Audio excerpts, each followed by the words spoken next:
हम गुंजन चौधरी मैथिली गुंजन चैनल पर समस्त मिथिलावासी के स्वागत करै छी। आइ हम एकटा सोहर गीत लऽ कऽ उपस्थित छी। आशा करै छी जे ई गीत अहाँ सबके जरूर पसंद आयत।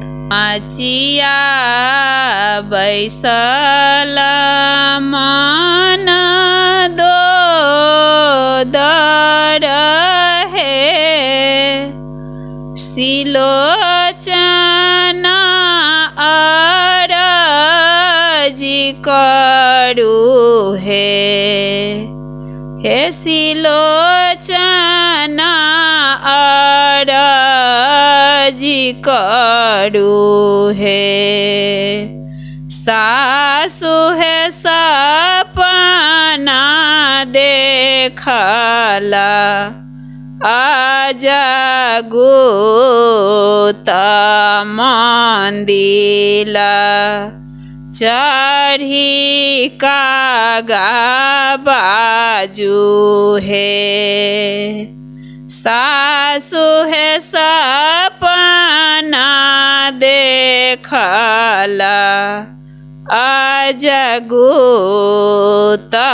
मंदिला चढ़ी कागा बाजू है। बाबा मोरा खेलाए शिकार खेलाए घोर जंगलवा में है। सासु है हरि लैला सीता सुकुमारी लखान दुख भारी भेल है। सेत बांध जब बांधल सेना सब पार भेल है। लालना रे अलग सौ गरजे हनुमान लंका गढ़ डगमग करई है। लालना रे अलगे से गरजे हनुमान लंका गढ़ डगमग करई है। होइते परात युद्ध ठानल सेना सब सवार भेल है। सासु है किए लए भोगबै लंका राज जहरा होरी पियब है।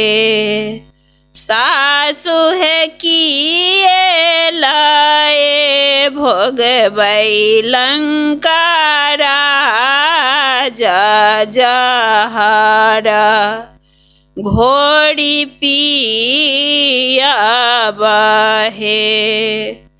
तुलसी दास सोहर गाओ लगाबी कसुनाओ